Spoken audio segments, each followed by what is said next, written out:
I-5 South, exit 142.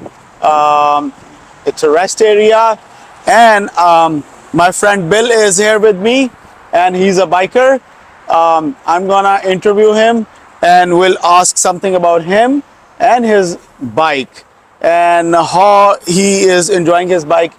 We'll ask him. Let's go to Bill. Bill, you have an audience from Pakistan. Oh, wow. India. Hello. And they love bikes. Do they? Trust me. Yeah. We have Harley Davidson in Pakistan. Right on. And people go to northern areas and mountains on bikes. So, first introduce yourself.